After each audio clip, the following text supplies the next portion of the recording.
Mis queridos amigos, gracias a un obsequio de la Embajada de Francia, Servicio Cultural y Científico y Cooperación, y de la Universidad Nacional de Misiones, Departamento de Lengua de la provincia de Misiones Posadas, República Argentina, vamos a disfrutar de los personajes de la mitología guaraní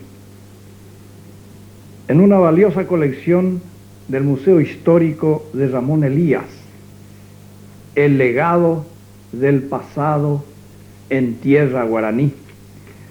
Una rica bibliografía de León Cadogan, Natalicio González, Ramón Bejarano, Tomás Osuna, Gustavo González, Narciso R. Colmán. Vamos a observar también en varios pasajes dentro del territorio paraguayo máscaras indígenas que cobran vida en manos de Ramón Elías. Mis queridos amigos, la música es de Nelly Jiménez, narración de Roberto de Felice. Aquí vamos a observar entrevistas a campesinos dentro del territorio de la República del Paraguay. Esta vivencia en este videocassette del legado del pasado en tierra guaraní es un homenaje a las innovaciones educativas del pueblo paraguayo, único país cuyo idioma indígena se ha oficializado de acuerdo a la Constitución Nacional, único país también bilingüe, guaraní-español. Por eso, hoy en 82 minutos vamos a disfrutar del legado del pasado en tierra guaraní. Muchas gracias.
En el Paraguay, así como en todos los países, existe al margen de la historia académica un mundo irreal, fantástico, con sus leyes propias, que parece proceder de cuentos de hadas y que sin embargo hace parte del íntimo sentido del pueblo.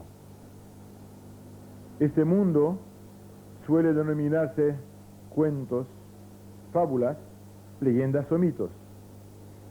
En el bullicio de la imaginación del hombre, en el rincón más escondido de su ser, sigue palpitando esa vida aparte, con sus leyes particulares, que desafían todo lo que es natural, lógica humana, sensible, comprensible.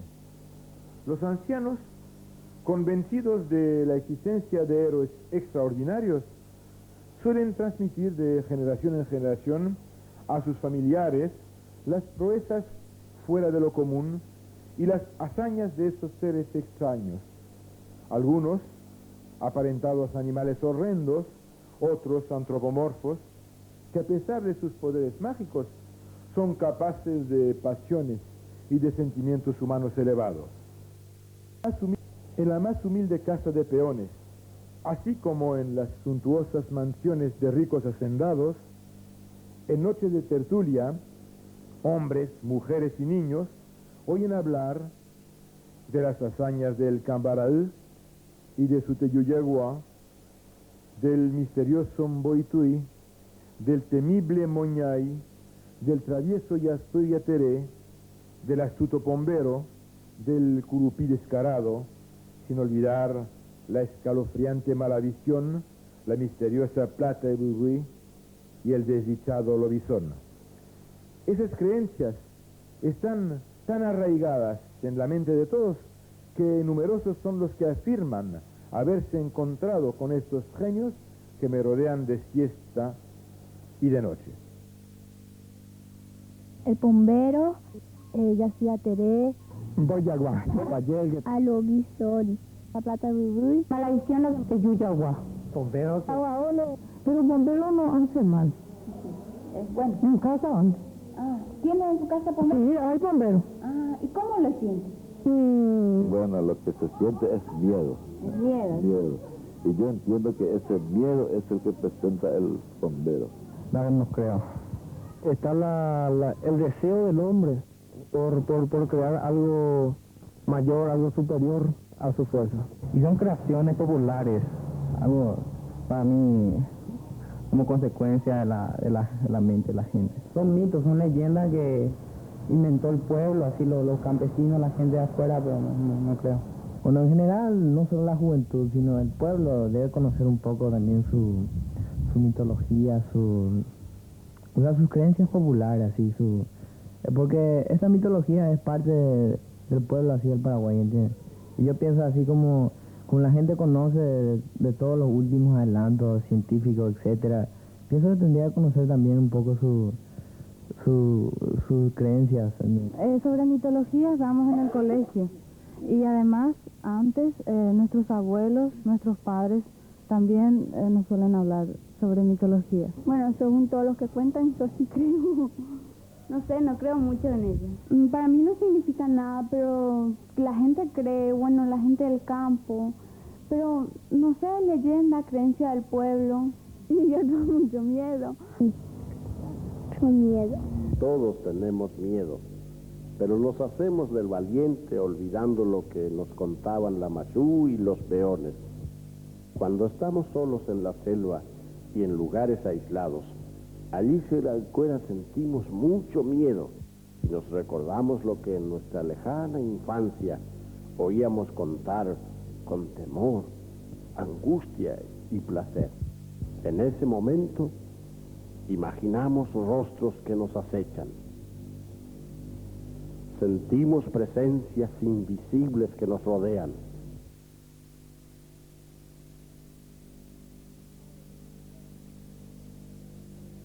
El Moñay es lo que me recuerdo.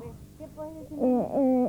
Él apareció en la ciudad de Roque González y mi papá me contaba que ahí aparecía en los esteros.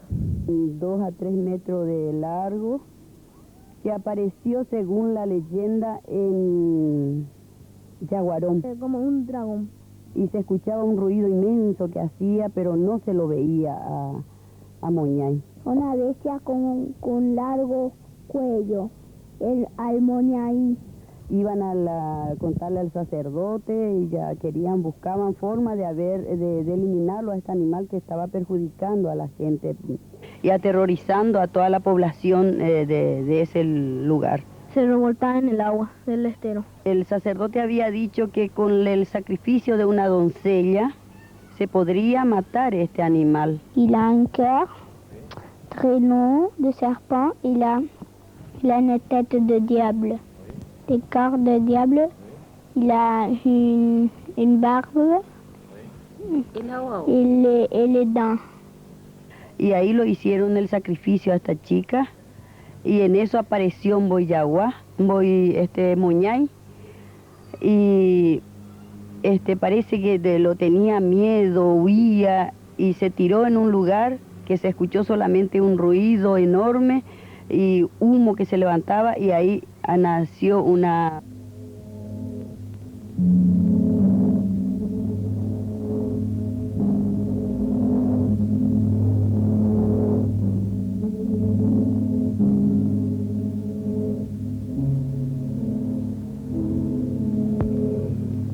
Recuerdo una triste pero bella historia, clara, pura y cristalina como las aguas de nuestros frescos manantiales y que ocurrió hace tiempo.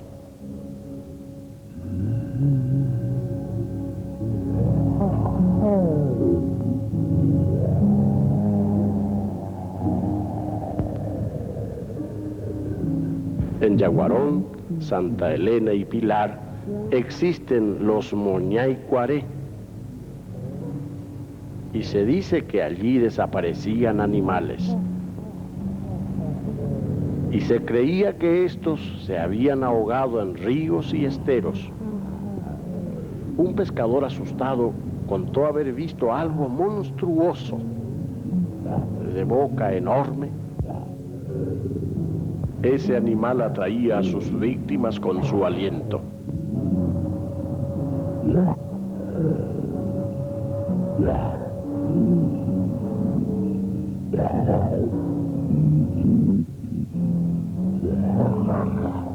En el mismo pantano, otro pescador vio con terror la enorme cola de un monstruoso cuerpo de serpiente. Ya no cabía duda. Era el Moñay, terror de los Tupinambá entre los Mbá.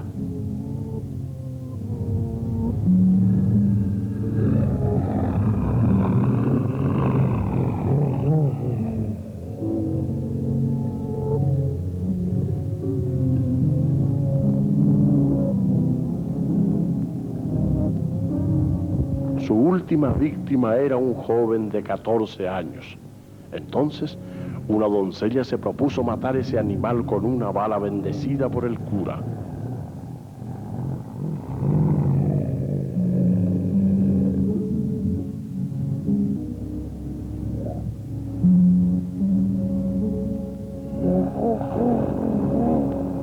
Moñay atacó. La doncella desapareció con él y en el lugar de la lucha surgió un manantial de aguas puras y cristalinas. Hoy día podemos oír lo que ciertas aguas cuentan sin cesar a las rocas, a los pájaros y a quienes saben oír la naturaleza, la historia del sacrificio de esta niña.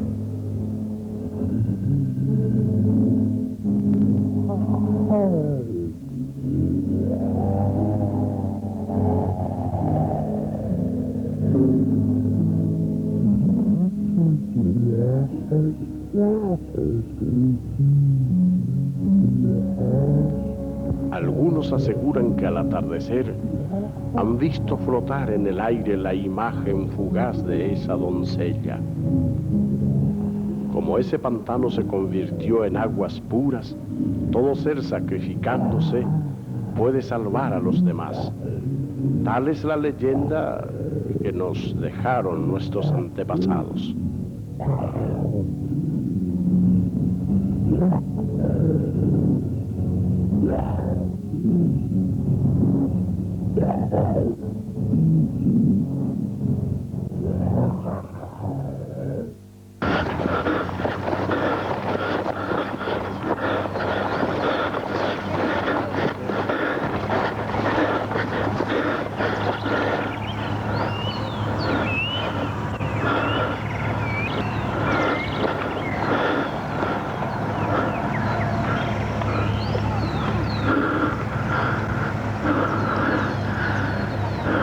El ahuahó, que es un animal igual que el del cordero, de la oveja, que habita en los cementerios y algo así.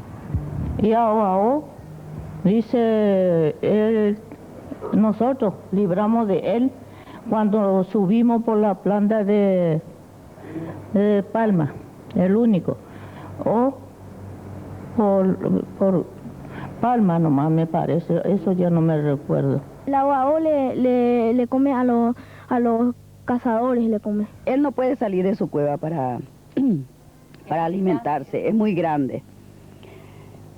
Y el hermano que es ahuahó, el que sale a buscar la comida. Y ahuahó es un personaje muy malo,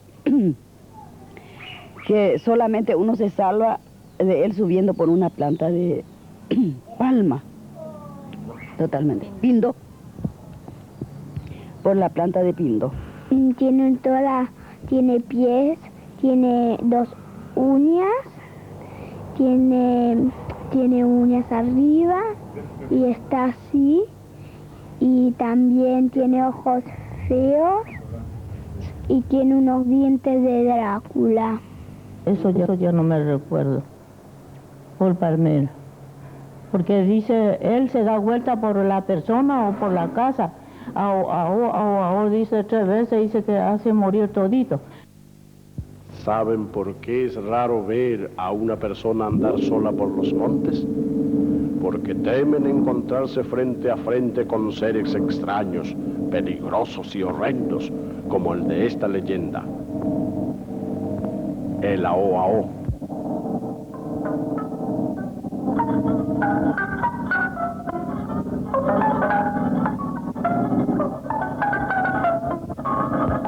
Ante el peligro, un árbol es la salvación, y especialmente las palmeras. Dicen que así un cazador salvó su vida. Un día, un cazador fue perseguido por los Ao-Ao, que devoraban sin piedad a los seres que encontraban.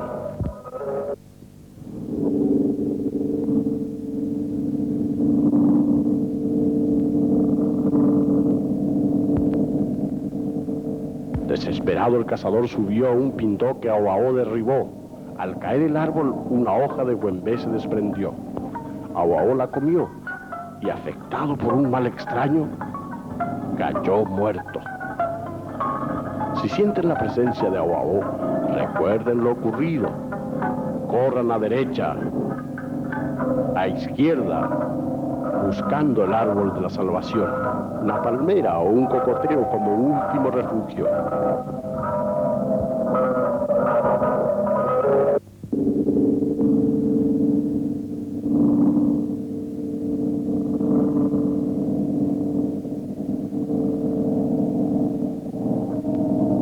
Taú y Jiraná, maldecidos por sus padres, engendraron 7 monstruos. Teyuyaguá fue el primero, Lobizón el séptimo.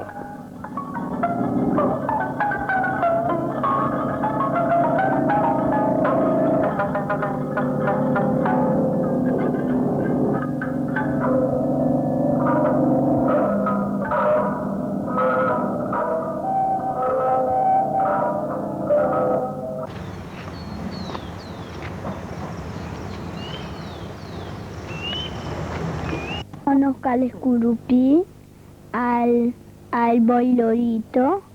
Teyuyaguá, Boituí. Boilorito es un que le remedia mucho al lorito, eso es lo que sé. Tiene la cola de una víbora y cabeza de loro. Más bien protege las frutas para que no se perjudique, por ejemplo, que una criatura o una persona mayor arranque al pasar y tire, que le empieza a gritar, a trinar y le zumba todo el oído.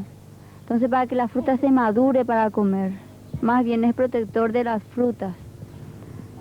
Este también es una mitología guaraní. Mitología guaraní. ¿Y qué pasó con ese Boituí? ¿Qué dice? Según la leyenda o los abuelos, como cuentan, es que se cayó en un precipicio de un monte, de una montaña, y desapareció. Apareció en Cerro Caballú, que está en el Tomatí.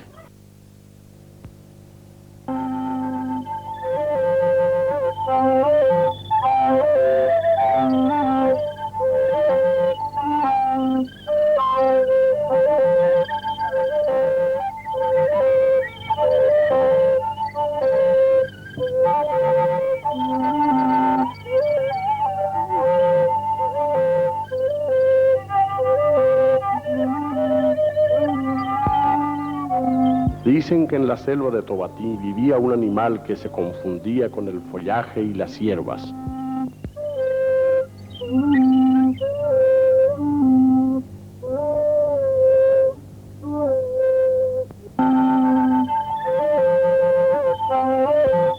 Este animal asombraba por la increíble combinación de un cuerpo de reptil y la cabeza de un loro.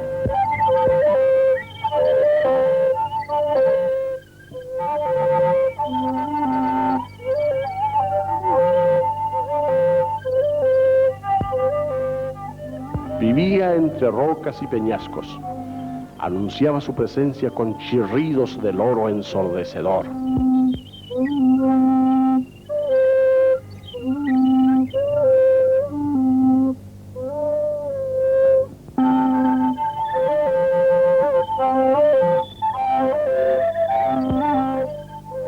Boilorito, quinto hijo de Tahuiqueraná, se diluyó como sal en aguas sin dejar huellas.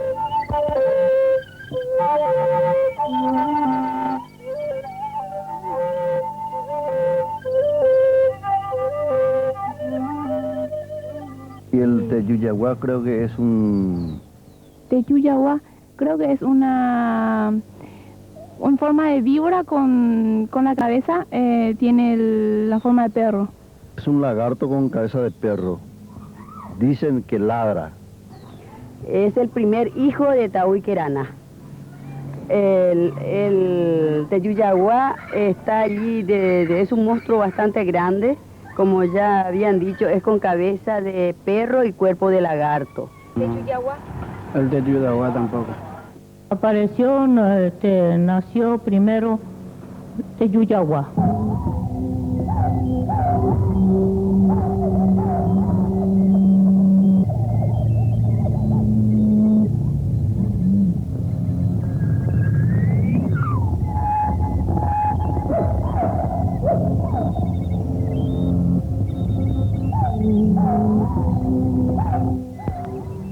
En las fiestas de San Juan solemos ver el toro candil y a los cambaranga que tratan de apoderarse de las jóvenes que encuentran.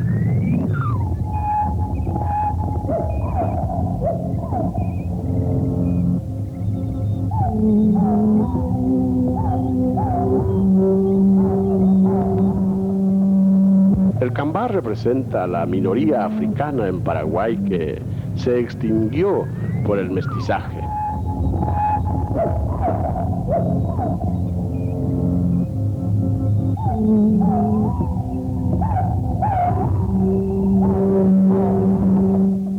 Esto me recuerda la leyenda del Teyuyaguá.